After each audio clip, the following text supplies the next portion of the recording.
The Blue Boy by Thomas Gainsborough is outfitted in a striking blue satin suit. His rosy cheeks, bright eyes, and slightly mischievous gaze are enigmatic, a figure of confidence standing at the threshold of adolescence and adulthood. When The Blue Boy was sold to the Huntingtons in 1921, it had the reputation of being the most famous painting in the world. When it left England, 90,000 people came to see it and say goodbye to a national icon. Charles Holmes actually scrawled on the back of the canvas, "Au revoir." Ever since, Blue Boy has become a popular figure in advertisements. But to this day, the big question is, who is the Blue Boy? Was it painted as a challenge? And why has it drawn so much attention for years? Welcome to Art Vault.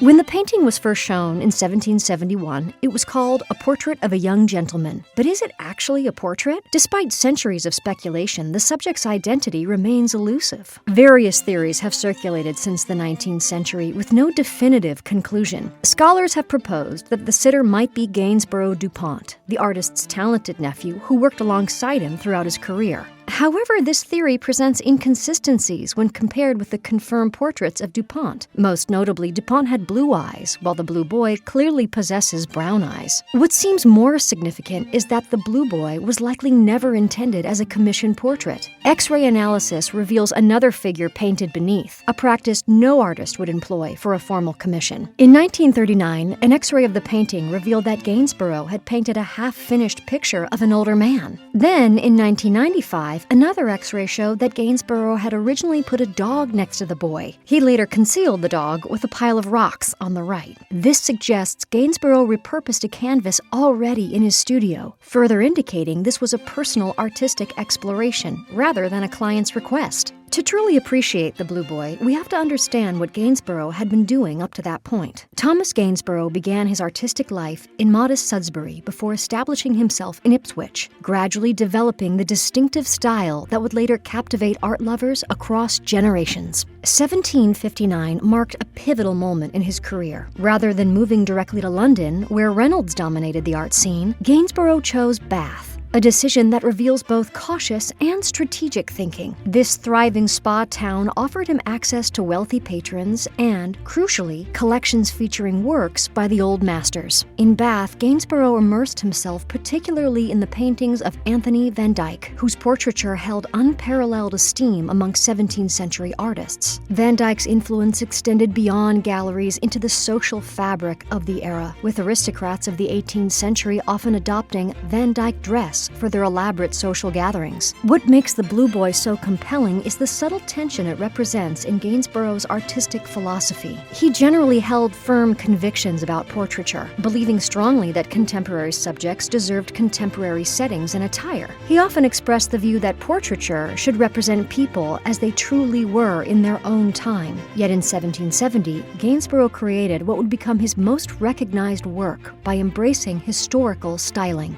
The Blue Boy stands as a thoughtful homage to Van Dyck, suggesting that Gainsborough recognized the power of connecting his work to artistic tradition. This nuanced decision, placing his considerable talent in dialogue with the past while maintaining his distinctive touch, demonstrates the complex artistic calculations that shaped Gainsborough's legacy. In this single canvas, we see both respect for tradition and the confidence of an artist secure enough in his abilities to acknowledge influential predecessors and possibly challenge his contemporaries. Even though the painting is of a young boy, it's a big one, standing at 5 feet 10 inches by 3 feet 8 inches. The figure's striking pose derives from Van Dyck's The Villers Brothers, a painting Gainsborough knew intimately and likely paid homage to.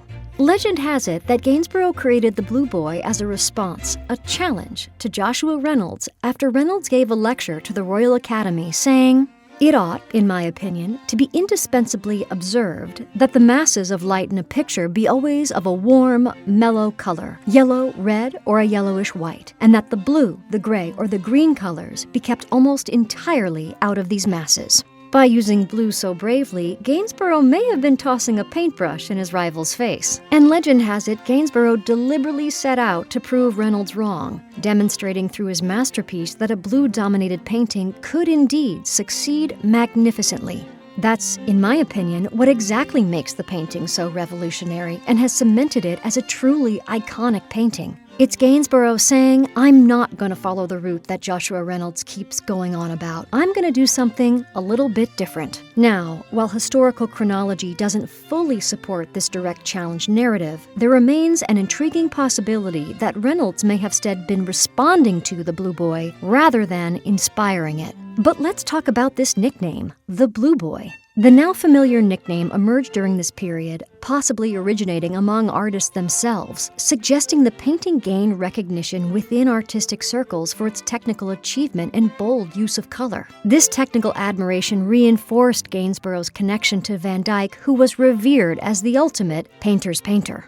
More recently, the Blue Boy has popped up in Batman, The Joker, and in Django Unchained, Jamie Foxx is dressed in an outfit that looks just like the Blue Boy. Most recently, Kehinde Wiley created a work of art for the Huntington for their 100th anniversary of buying the Blue Boy. Kehinde, who grew up in Los Angeles, is famous for painting the portrait of President Barack Obama. Kehinde's portrait of a young gentleman hangs across the room from Blue Boy. Same size, same pose, left hand on hip, same ornate frame, except the frame is painted black. I have a place here, the frame signals.